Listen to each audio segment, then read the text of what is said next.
Bismillah, alhamdulillah, wassalatu wassalamu ala rasulillah, amma ba'd. Qala al-musannif rahimahullah, qala al-mu'allif rahimahullah, wa nafa'ana bihi wa bi'ulumihi fid dharaini amin ya rabbal alamin. Wastiqatu bir rizqi wattihamun nafsi wa adamur ridha anha wa bughdus syaitan wa bughdud dunya wa bughdu ahli al-ma'asi. Berpegang teguh pada rezeki Allah Subhanahu wa taala. Wattiqamun nafs, sekuat tenaga. Nah, jadi Allah bilang berpegang teguh pada rezeki Allah.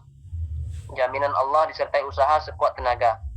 Bukan bersandar kepada usaha semata-mata. Jadi ini Allah pesankan sama kita, ada satu ayat di Quran itu surat Hud. Ayatnya familiar untuk semua, untuk kita semua. Wa a'udzu billahi minasyaitonir rajim. Wa ma min dabbatin fil ardi illa 'ala Allahi rizquha.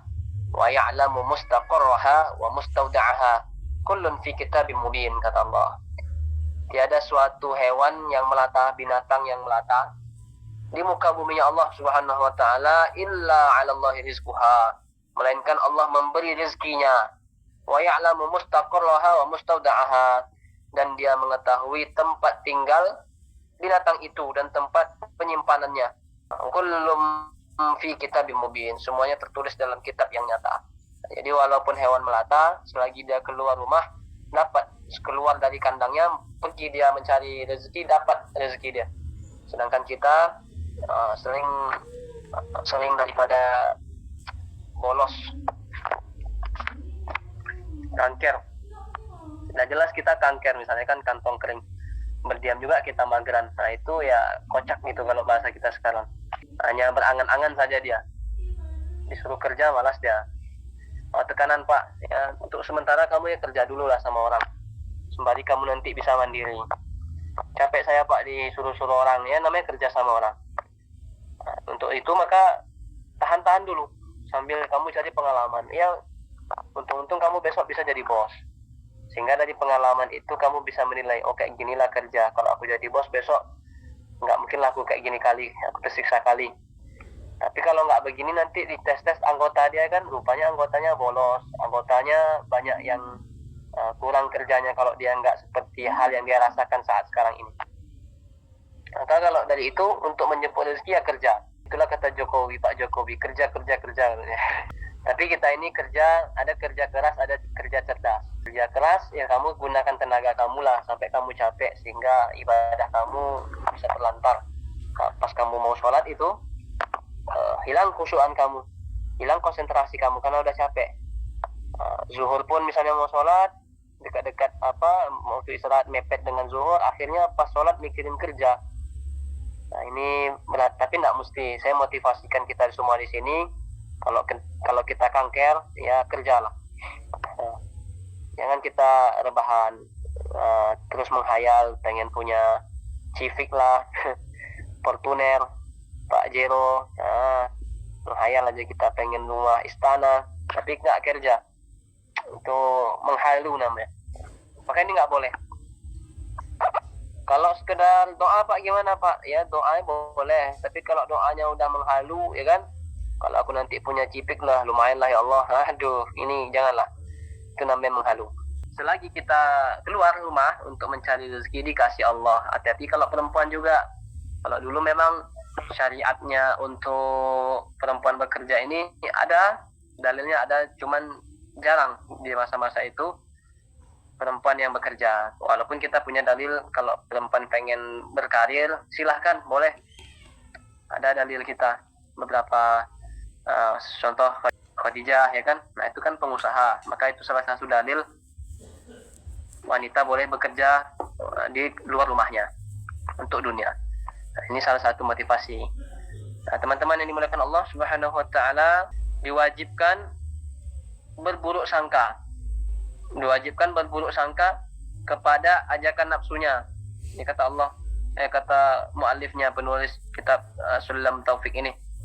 Diwajibkan berburuk sangka kepada ajakan nafsunya. Jangan cepat-cepat ikutin sebelum dipikirkan secara matang dengan otak yang sadar.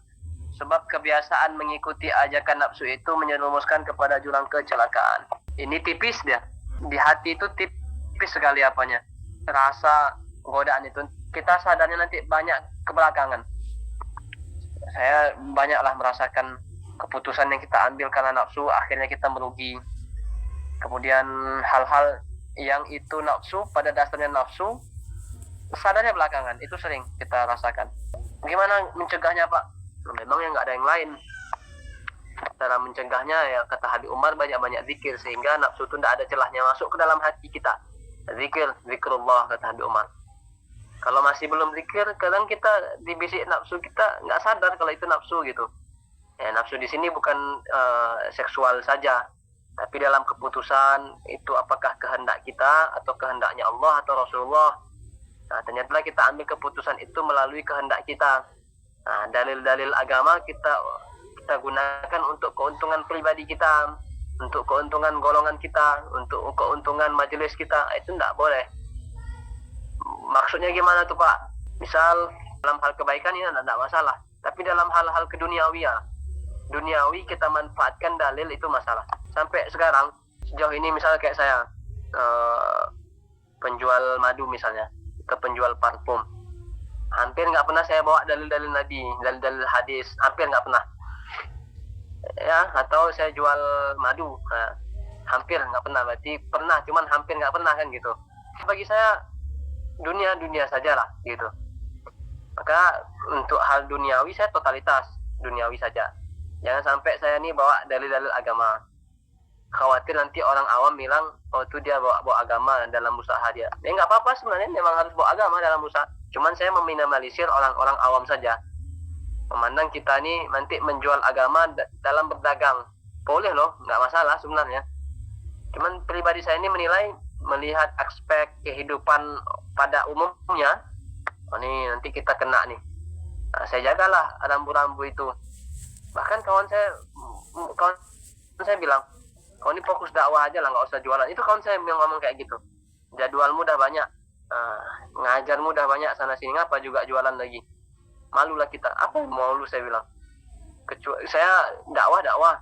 Kalau jualan. Itu saya bilang. Kalau dakwah saya dakwah. Dibayar saya, dikasih honor saya alhamdulillah. Nggak dikasih nggak masalah, saya bilang. Tapi kalau saya jualan, ya saya jual. Saya harus dapat duit, saya bilang. Harus dapat uang, keuntungan duniawi. Nah, maka ini hanya prinsip saya. Adapun teman-teman jualan pakai dalil Nabi, boleh saja, selagi itu halal. Nah, jadi kalau mau pakai prinsip sama dengan saya, boleh. Tidak pun sama, tidak masalah. Ini kan bab-bab furuk saja. Nah, itu yang saya baca untuk menjaga hati saya dan menjaga orang supaya nggak berburuk sangka kepada saya. Adapun yang lain silahkan mau pakai dalil agama, misalnya jual kelinci sate, kelinci boleh di sate, hukumnya halal misalnya, contoh. Atau ada orang nanya, apakah ada zaman Nabi orang makan kelinci? Bekam sunnah. Kalau itu masih bisa lah. Terus saya nggak pernah bawa kayak gitu, saya membatasi sekali. Itulah kita jagalah bab-bab seperti itu supaya orang memungkinkan orang itu untuk suudzon sama kita itu tidak ada. Ya, walaupun pada akhirnya saya jualannya pun sejenis-jenis itu sebenarnya semua kan, madu lah, parfum, cuman tidak pernah saya bawa, hampir tidak pernah saya bawa dalil untuk hal itulah gitu. Kalaupun ada ya sekali kayaknya sekali seumur hidup lah, untuk menjelaskan saja. Contoh bekam waktu itu saya posting kan, obat, salah satu obat apa Nabi bilang dalam hadis itu ada 2 obat yang menyembuhkan. Yang pertama asal kata Nabi, madu. Yang kedua bekam. Yang ketiga ada kata Nabi menyembuhkan tapi aku melarangnya, dengan api. Berobat dengan api yang dipakai oleh sensei Cina. Jadi pakai api dia. Misalnya kalian pernah nonton Kung Fu Kids itu, ketika Jackie Chan itu ngobatin muridnya yang apa itu kan, yang kecil itu kan pakai api. Nah itu Nabi itu menyembuhkan kata Nabi, tapi aku melarangnya karena ada efek sampingnya. Kemudian wa'adamu ridho anha, tidak meridhoi nafsu. Jadi jangan sampai kita ridho kepada nafsu kita, kata musannif muallif, yakni selama untuk selamanya ajakan nafsu amalah itu wajib kita tentang dan kita tolak. Keinginan-keinginan yang menggebu-gebu juga nafsu. Nah, itu hati-hati. Sehingga ada yang contoh seperti ini lah. Misal kamu di jalan pas hujan-hujan menaik motor, datang mobil melaju, akhirnya ada becek yang lumayan banyak airnya, dia kencang, langsung kamu kena sembur dari mobil itu. Akhirnya kamu mikir, ya Allah, laknatlah orang itu. Semoga aku jadi orang kaya.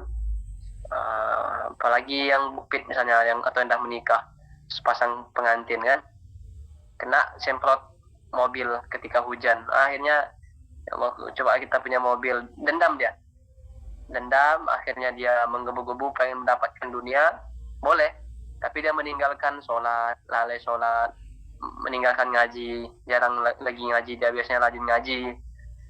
Hadir dia majelis malam ini, majelis lainnya dia hadir. Semenjak itu dia kejar dunia, karena terbawa nafsu dia yang dendam tadi, menggebu-gebu tadi, karena kena semprot mobil di jalan ketika hujan. Ini tidak boleh, itu nafsu namanya. Jadi hati-hati, bedakan. Kadang kita mencontoh juga satu kasus, miskin masa kecil kita, makan pun mungkin 1 telur dibagi 4, bagi 2. Akhirnya, kalau begini aku besok anakku tak boleh merasakan hal sama. Itu boleh, kita berpikir seperti itu boleh, bagus. Karena untuk menjadi kaya juga bagus. Cuman ketika dia berpikir seperti itu, dia tinggalkan kewajiban-kewajiban dia. Dia tinggalkan menuntut ilmu yang halal, menuntut ilmu yang wajib. Dia tinggalkan sholat yang fardu atau yang wajib. Di situ jadi masalah. Dia tunaikan hak dia tadi, kewajiban dia. Aku nggak boleh anakku seperti yang pernah aku rasakan ketika aku kecil. Anakku harus sekolah yang bagus, anakku harus mendapatkan pendidikan yang bagus, guru yang bagus. Tak boleh merasakan hal yang sama seperti aku, kata dia. Akhirnya dia tinggalkan sholat. Ini lalai. Sama seperti halnya yang di zaman Nabi itu, namanya siapa? Ada yang tahu? Saya lupa pula. Padahal kemarin baru saya bahas. Namanya Sa'labah.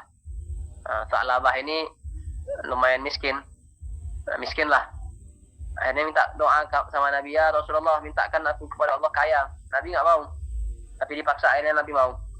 Ketika dia dah kaya, banyak binatang ternaknya, tinggalin sholat. Ninggalin sholat. Akhirnya nggak sholat ke masjid lagi. Akhirnya dia dikasih pelajaran sama Allah, terbakar semuanya. Maka ini hikmah. Kenapa kita seperti ini? Kenapa kita belum kaya? Kenapa kita kok nyari kerja yang gajinya besar susah? Ya nggak usah repot-repot nuntut Allah lah. Kita introspeksi diri saja. Mungkin kalau aku kaya, kalau aku punya mobil, kalau aku punya rumah mewah, mungkin aku akan sombong. Sekarang aku bisa hormat kepada guru, bisa muliakan orang tua. Kalau aku punya, mungkin besok berubah nada aku bicara kepada guru, kepada orang tua. Ya bisa jadi kita seperti itu kan. Maka kita dikasihlah seperti ini saja, nggak masalah. Kalau kita kiranya sanggup kamu untuk mengejar dunia, silahkan kejar. Kalau bisa harus, saya bilang harus dikejar. Tapi ada garis batasnya. Jangan kamu tinggalkan kewajiban kamu sebagai hambanya Allah Subhanahu wa ta'ala. Kamu cari yang halal. Tolabul halal wajibun ala kulli muslim. Mencari rezeki yang halal wajib hukumnya bagi setiap muslim dan muslimah. Cari yang halal. Kalau kamu pedagang, kata Nabi itu, as-saduqul muslim at-tajirul amin as-saduqul muslim ma'asyuhada yaumal qiyamah. Pedagang yang jujur, at-tajirul amin, pedagang yang jujur, saduqul muslim, pedagang muslim yang jujur, kelak di hari kiamat akan dikumpulkan dengan para syuhada. Jujurlah. Kalau kamu menimbang, jujurin nimbangnya, jangan dikurang-kurangi. Kalau bisa dilebihin. Walaupun untung sedikit, kamu nanti tercatat. Sekali saja kamu kurangi timbangan, maka kamu susah untuk masuk golongan ini, kecuali kamu bertobat di hadapan Allah Subhanahu wa ta'ala. Minta maaf sama yang bersangkutan yang pernah kamu kurangi timbangannya. Maka jaga. Kalau kita berbisnis, jaga. Jangan sampai sekali saja kita berbuat curang. Jangan sampai. Bahaya, ya. Jangan. Jaga. Kita pengen dikumpulkan, kita ini pengusaha yang jujur, dikumpulkan dengan Nabi, dikumpulkan dengan para syuhada di hari kiamat. Kalau ya usahalah kamu dari sekarang. Nah, ini pembahasan kita pada malam ini suka saya. Apa suka ya? Supaya kita ini nggak malas. Karena kalau semakin ngaji, saya tengok orang semakin malas ngejar dunia. itu salah juga. Masa semakin ngaji semakin malas ngejar dunia? Jadi kalau semakin ngaji semakin gercep ngejar dunia, bukan semakin malas. Nabi sampai umur 40 tahun itu berdagang keliling dunia, nah, bukan cuma keliling Mekah Madinah, keliling dunia. Nah, malah kita hari ini bermalas-malasan cemana?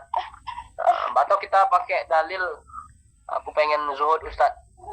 Zuhud yang dimaksud Imam Ghazali kalau dalam Ihya itu, yang level zuhudnya tinggi itu adalah orang yang diberikan dunia tapi dia menolak dunia.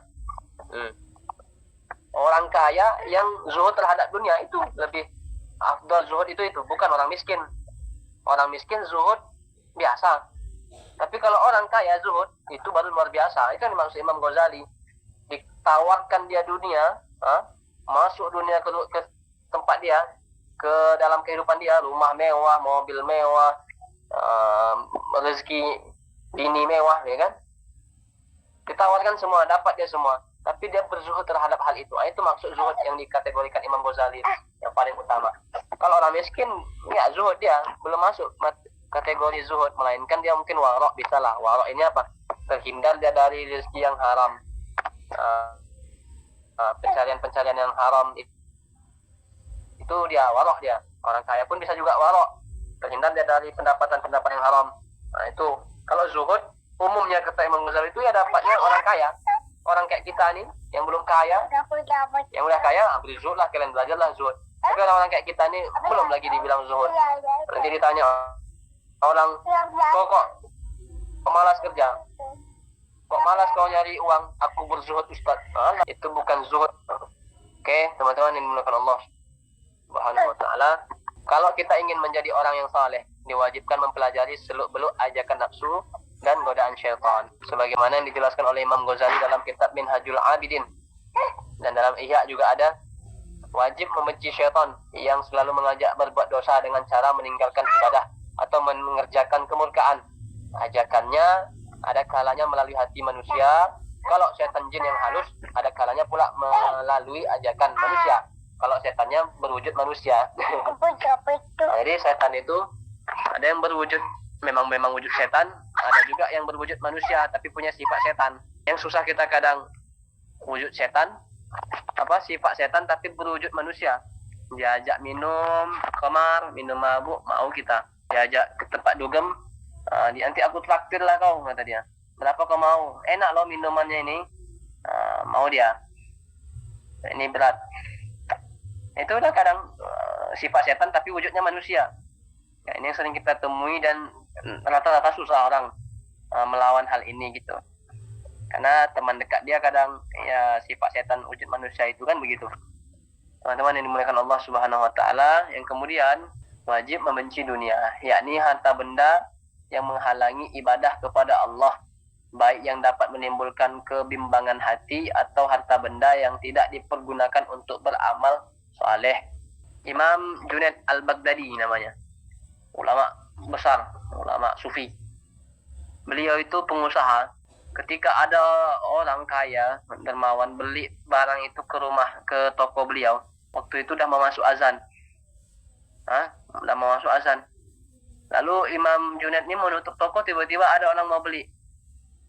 Syekh, Tuan Syekh, aku mau beli barang-barang di rumahmu ini, di tokomu ini. Silahkan. Cepat ya, kata Syekh, aku mau sholat. Akhirnya ada milih-milih, dibilang sama Syekh Junaid Al-Baghdadi, cepat pilih yang mana, aku mau sholat ini, kata dia. Syekh, aku pilih yang ini saja. Oke, bayar cepat. Syekh, aku masih mau cari lagi barang, silahkan cepat. Akhirnya lama-lama Syekh ini marah, orang dah azan.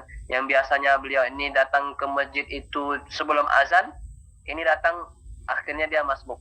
Setelah dia selesai sholat, bicaranya orang itu tadi, orang yang beli tadi itu, dia bilang, kau masih mau barang-barang ini? Mau Syekh, kau ambil aja semua sampah-sampah dunia ini. Enggak butuh aku lagi, karena hal ini melalaikan aku untuk sholat kepada Allah Subhanahu wa ta'ala. Sampai segitunya Syekh Junaid Al-Baghdadi, itu maqam wali, kekasih Allah Subhanahu wa ta'ala, yang menganggap hal itu luar biasa. Nah ya, kita ini ninggalin sholat jamaah pun masih biasa-biasa aja. Kalau beliau dijualnya langsung semua, ambillah semua sampah-sampah dunia itu, kata beliau. Nah kita ya belajarlah sampai level-level beliau itu. Ya pasti Allah izinkan kalau kita punya niat yang besar. Kemudian wa bughdu ahlil ma'asi, wajib membenci perbuatan orang-orang yang mengerjakan maksiat, yakni dengan membenci perbuatannya, tidak menyetujui perbuatannya, dan tidak membenci zat orangnya. Sebab pada hakikatnya perbuatan orang itu ditakdirkan oleh Allah juga. Dia ibarat wayang yang dimainkan dalangnya. Nah, tapi jangan sampai kita kena pemikiran Mu'tazilah atau Qadariyah atau Jabariyah. Pemikiran sesat ini mengatakan aku berbuat jahat Ustaz karena ditakdirkan Allah. Aku mabuk karena takdir Allah. Aku tempat dugem ini karena takdir Allah. Itu jahat, salah. Karena itu pilihan sebenarnya. Kita bisa menolak. Tapi ketika hati-hati. Mungkin Bu kita ini pernah mencela orang yang pacaran. Yang kita cela itu bukan sifatnya, bukan perbuatannya, tapi orangnya. Akhirnya kamu akan diuji dengan perbuatan yang sama. Dalam hadis Nabi itu disebutkan, ada 2 hari yang lalu saya posting, jangan mencela orang yang berbuat dosa. Ada saya posting satu hujjah ulama dan dalil Nabi Muhammad SAW. Ketika kita mencela orang yang melakukan maksiat di hadapan Allah Subhanahu Wa Taala, maka kita tidak akan mati sebelum kita ditakdirkan melakukan dosa yang sama.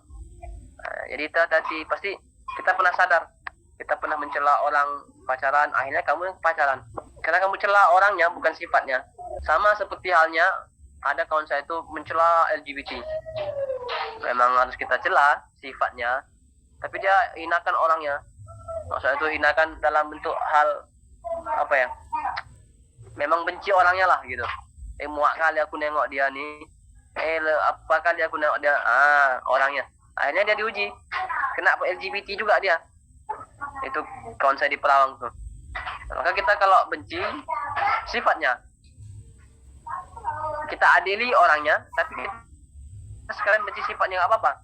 LGBT ini kan memang harus dihukum. Silahkan. Nabi benci sifat. Semua sifat-sifat kemungkaran itu Nabi benci. Kita hati-hati nih dalam kita menyikapi dosa. Dalam menyikapi benda atau apa, hati-hati. Kamu bakal sadar apa yang saya sampaikan ini, pasti kamu pernah diuji dengan hal yang pernah kamu benci juga. Karena salah cara kamu dalam menentukan kebencian itu tadi. Kamu benci bukan sifatnya, bukan perbuatannya, melainkan orangnya. Ini hati-hati.